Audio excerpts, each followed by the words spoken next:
আসসালামু আলাইকুম প্রিয় বন্ধুরা, সবাইকে ঈদ মোবারক।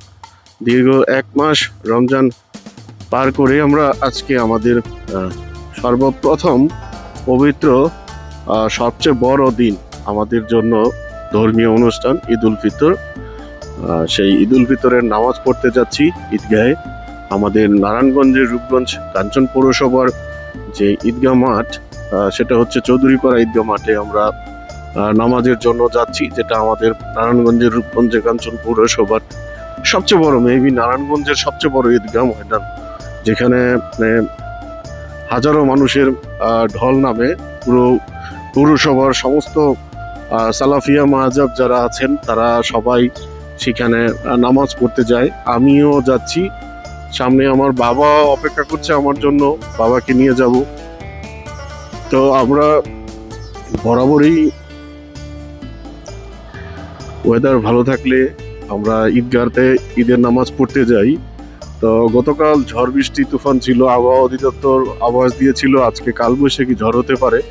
তো আলহামদুলিল্লাহ আজকের ওয়েদার ভালো আছে, আবহাওয়াটা ভালো আছে, সেটার জন্য আমাদের ঈদগাহের নামাজ সকাল 7টায়।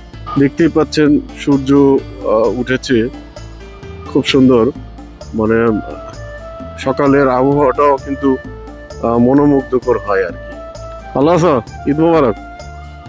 তো ঈদের দিন আসলে ঈদের নামাজ যেটা আমাদের ঈদগাহ মাঠে হয়, পুরো মানে কাঞ্চনপুরবাসীর মানুষ যারা আছে সবাই সমবেত হয়, অনেকের সাথেই দেখা হয়, যার জন্যে ঈদের নামাজটা আমাদের জন্য অনেকটাই স্পেশাল। আমরা মানে সারা বছর সবাই বিভিন্ন কার্যক্রমে ব্যস্ত থাকি যার যার প্রফেশন নিয়ে। তো ঈদ উপলক্ষে আমরা আসলে সমাবেত হতে পারি আর কি। এটা আমাদের জন্য একটা আল্লাহ তাআলার একটা বড় নিয়ামত বলতে পারেন আর কি। বাবাকে নিয়ে চলে আসলাম, আমরা এখন চৌধুরীপাড়া ঈদগাহ মাঠের দিকে রওনা হতে যাচ্ছি। যে যার যার মতন করে যায়। ঈদের নামাজ পায়ে হেঁটে যাওয়াটাই উত্তম, তবে বৃষ্টির একটাই বাধা থাকে, প্লাস হচ্ছে বাবা বয়স হয়েছে, হাঁটতে একটু অসুবিধা হয়, পা ফুলে যায়। তা আমরা আসলে এই সময় রিক্সা পাওয়াটা সো টাফ, মানে সকালবেলা রিক্সা পাওয়াই যায় না। যাদের এলাকা থেকে যে যার মতন করে আগে বলা থাকলে ম্যানেজ করে নিয়ে নেয়, তো মানে ম্যানেজও হয় না আর কি। তো যার কারণে নিজের যেহেতু বাইক আছে, বাইক দিয়ে বের হয়ে গিয়েছি। তো আলহামদুলিল্লাহ আমরা ঈদগাহ মাঠের কাছাকাছি চলে এসেছি, এখন চান টেক্সটাইল আসি। আমাদের এই ঈদগাহ মাঠে অনেক বছর পরে মহিলাদের জন্য নামাজের ব্যবস্থা করা হয়েছে।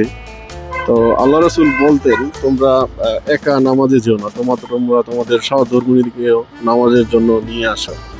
তো সেটা পালন করার কিছুটা লক্ষ্যে হলেও মানে আপনার এখানে মহিলাদের জন্য নামাজের ব্যবস্থা করা হয়েছে। আর আমাদের যেই ঈদগাহ যেই মাঠ প্রাঙ্গণ, তার উল্টা পাশে আমাদের সামাজিক কবরস্থান আছে।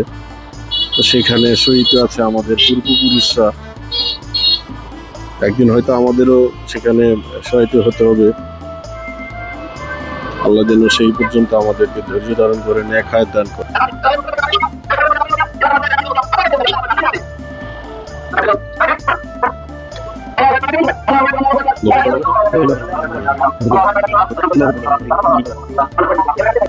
আমরা ঈদগাহ মাঠের একদম মানে ফ্রন্ট সাইডে চলে এসেছি, যেহেতু আমাদের চরপরা সমাজের মানুষরা ফ্রন্ট সাইডের এইদিকে বাম পাশের দিকে বসে, সেজন্য আমি এদিকে চলে এসেছি।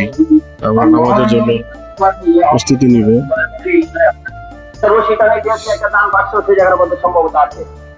আমাদের সবচেয়ে বড় ঈদগাহ মাঠ, সেই মাঠে আমরা এদিকে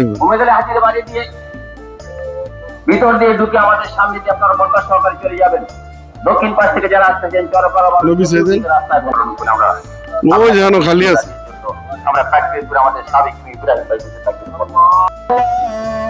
আল্লাহু আকবার আল্লাহু আকবার ওয়ালিল্লাহিল হামদ আল্লাহু আকবার কাবীরা আলহামদুলিল্লাহি কাসীরা সুবহানাল্লাহি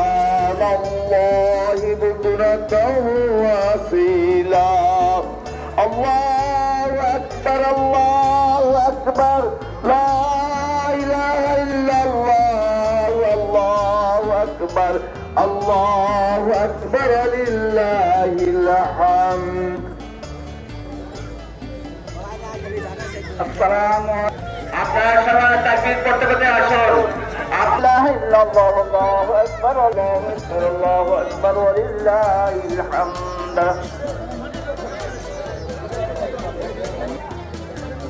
আপনাদের ঈদগাহ এবং কবরস্থানে যারা কালেকশন টাকা দেওয়ার জন্য নিয়োগ করেছেন প্যান্ডেলের ভিতরে দুই পাশে দুটা গ্রামকে যেন মাঠের ভিতরে কালেকশন করতে দেওয়া না হয়। যদি মুসাফির থেকে থাকেন রাস্তার সামনে দাঁড়ান, দয়া করে আল্লাহর রাস্তা আমাদের মাঠের ভিতরে সে কালেকশন করবেন না। কাজে দেখি বিদায় চোখে পরে বিদায় বলি, আপনারা রাগ করেন করে দিই, ইনশাআল্লাহ আমাদের সহজ হবে।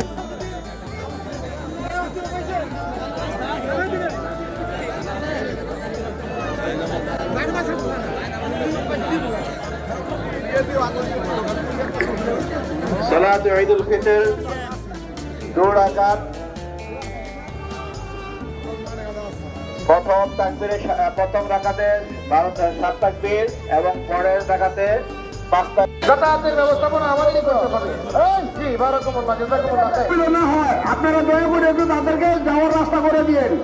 কোন মহিলারা মা বোনেরা যত আগামীতে হাসিপুরে দিয়ে আরো করা থাকবে ইনশাআল্লাহ। এই বছর পর্যন্ত মহিলাদের জামা দিছি তো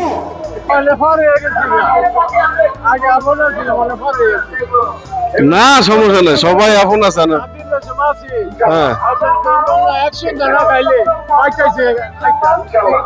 ব্যস্ততার কারণে সবাই থাকে।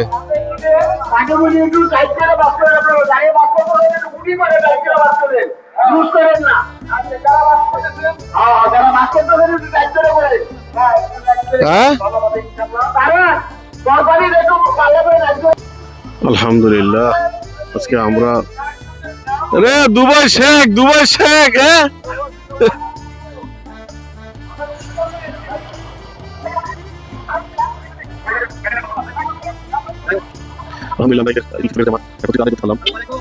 ঘুরি ঘুরি বৃষ্টি নামতেছে,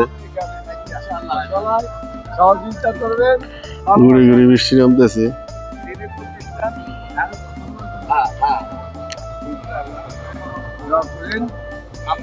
খুব সুন্দর হয়েছে, খুব সুন্দর হয়েছে, জায়গাটা খুব সুন্দর।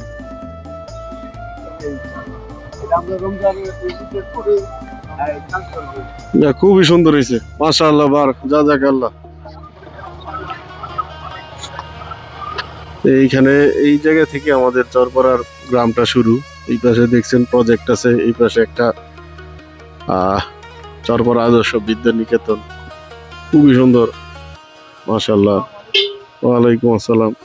তা আমরা এক রাস্তা দিয়ে যাই, আমাদের 2টা রাস্তা আছে চরপাড়া ঢোকার জন্য। একটা দিয়ে যাই, একটা দিয়ে বাড়িতে ফেরত যাই, একটা দিয়ে আসি, একটা দিয়ে যাই। আসসালামু আলাইকুম।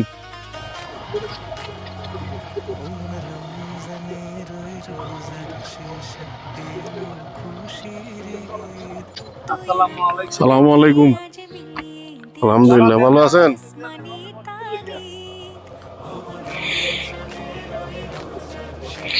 আমাদেরই তো মসজিদ।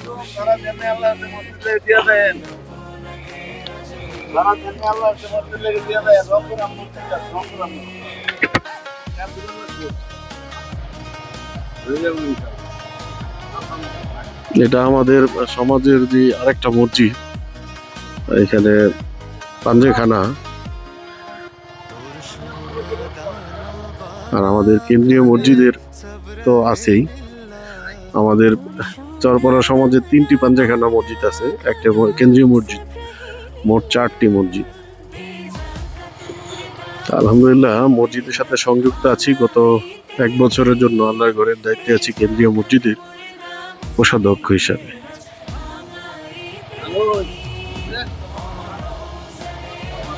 পারভেজ, ওয়ালাইকুম আসসালাম। সালামু আলাইকুম।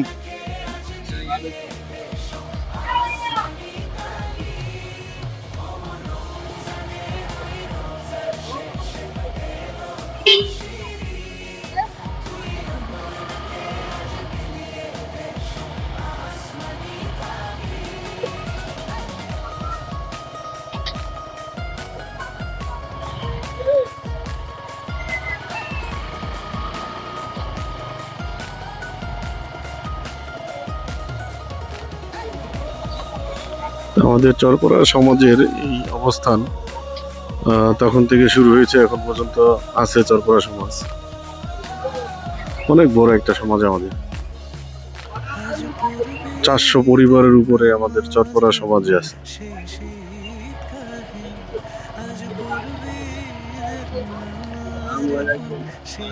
সালাম আলাইকুম।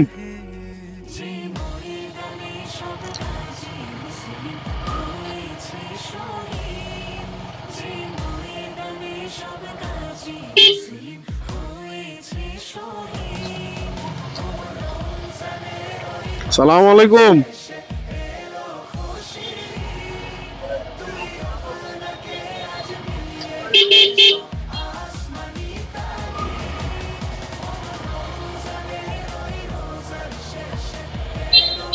এই হচ্ছে আমাদের চরপড়া সমাজের পূর্ব পাশ শেষ করে আমরা পশ্চিম পাশে যাচ্ছি আন্ডারপাস দিয়ে, যেটা এক সময় হবার কথা ছিল না। আমরা মসজিদ কমিটি চরপড়াবাসীকে, অন্যান্য গ্রামবাসীকে ডেকে আন্দোলন করে আমরা এই আন্ডারপাস আদায় করে, দাবি আদায় করে আলহামদুলিল্লাহ সক্ষমত হয়েছি আন্ডারপাস তৈরি করার জন্য। ফিরে ফিরে তৈরি কর, হ্যাঁ খালি বন্ডামি নাকি?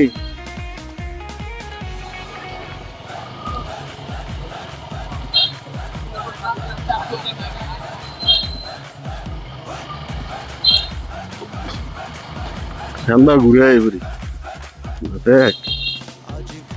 সালাম আলাইকুম।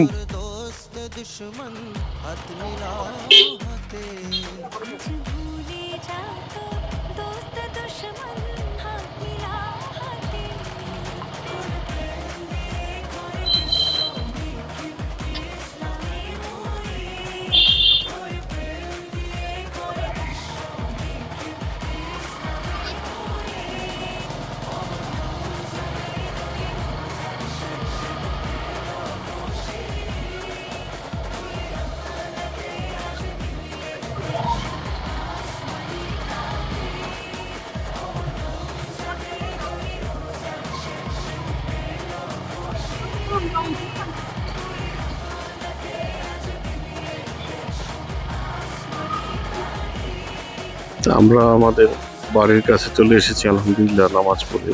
এখন খাবার দাবার, সকালের খাবার খাবো। তো এই পর্যন্ত ছিল আজকে আমাদের প্রথম থেকে শেষ পর্যন্ত ঈদের জামাত। তো সবাই ভালো থাকবেন, সবার জন্য আবার রইল ঈদের শুভেচ্ছা। আল্লাহ হাফিজ। পরবর্তীতে আরো অন্য কোনো ব্লগে দেখা হবে। আসসালামু আলাইকুম।